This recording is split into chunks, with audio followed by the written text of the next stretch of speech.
Hey guys, thanks for tuning back in. Just want to give you guys an update on where I am with the 22 Spark. Well, I went down to the dealer on Thursday, and that was when I uploaded the video anyway, and I put a down payment in and did a special order for a 22 Spark LS. It's the base model. I was looking at upgrading it to an LT1 with the 5 speed, and then I would have got a host of other options like the wheels, remote locks, and power windows, door locks, and the AC, which was what I wanted. But unfortunately, going up to that price point bumped it up to another $4,800. Now it's definitely worth it, but I wanted to keep the car as low price point as possible, so I did not get it.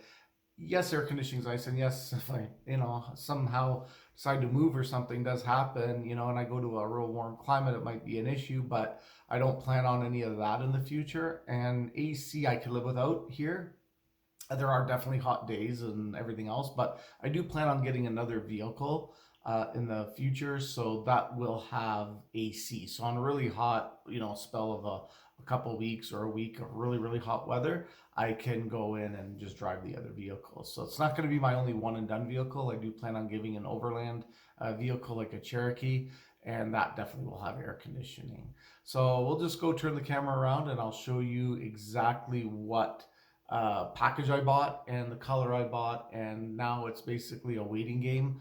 I know the chip shortage will probably play a role in its delay. They're still speculating about 10 to 12 weeks at the high end.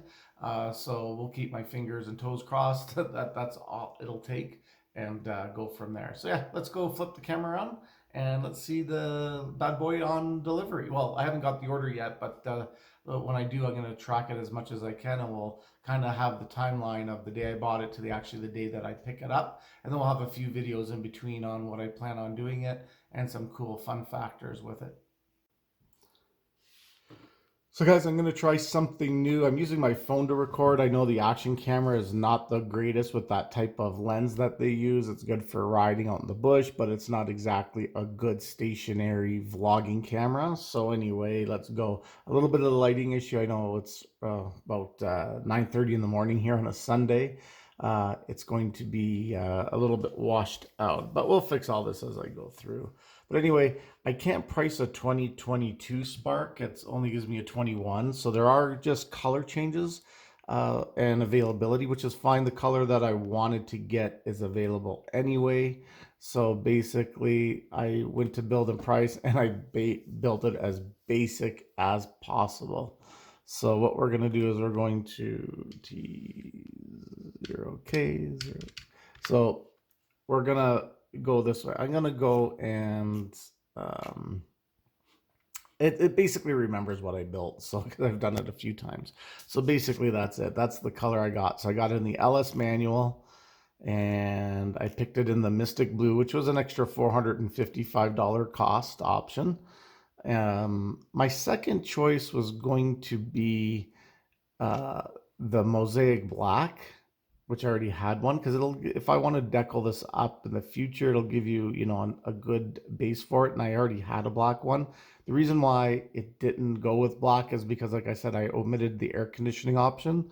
So that is going to attract a lot of heat from the sun. So a little lighter pastel colors should keep it cool by a little bit. The other option I was going to get was, like I said, they don't have it because this is 21. The 22 came with that blue glow, which is a really dark blue. It didn't do anything for me. It wasn't bad. I could have picked it as my third option. And then my fourth option would have been the silver, and that would have been the lowest price point because I wouldn't have had to pay extra. But I do like it in Mystic Blue. It brightens up. I can, use it as a promotional vehicle if I do so choose. And yeah, so I think it looks good. Interior, again, no options, just your basic run of the mill. The interconnectivity is where we're at with today's vehicles. Did not select any of the interior protection packages or the winter summer floor mats. Those I will buy separately.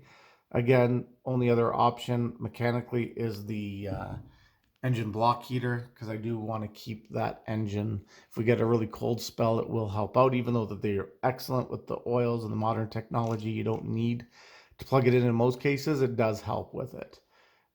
All the exterior options I did not choose. And again, all the interior options, I did not choose any of those. So that's about it. So I went to the summary. It's around $85 bi-weekly. I mean, the full price is going to change a little bit. I am going to opt for winter rim and tire package. So that might bump it up, but I also might keep the $1,500 down payment because I can get that back once the car lands here and we sign the paperwork. Or I can just add that and maybe even a little bit more to change the pricing down to get a little bit more. That'll just save me on interest. So those are my options. So anyway, guys, hope you liked that. I will do some other videos. There's actually, unfortunately, no Sparks on the lot that I can actually test drive or show you guys. It's going to be basically just on the computer and updates as I go along. So that'll be perfect. Do I have any plans for the vehicle? Not really. It's just going to be a basic transportation. I am going to keep it well cared for. I'll document the ownership, the mileage, 5 things I like about it, 5 things I don't like about it, 5 potential modifications I will do to it, maybe in the future if things change. But for now, it's just basically a commuter car going from A to B and enjoying the last of the small subcompact cars with the manual transmission, because I believe when GM does redesign the Spark in 2024, this type of style and the price point and the manual option, I believe, is going away. They're going to make it more into a small SUV like the Chevy Trax. They might just morph it into a Trax as a package. I don't know. But anyway, this is going to be your last kick at the can. So if you are looking at an affordable, low price point commuter car, this from General Motors, this might be the last couple of years that you'll be able to do it. Of course, things change all the time. That might get extended by a year or two, or maybe there is going to be a redesign. But anyway, guys, if you're new around here, thanks for joining and watching.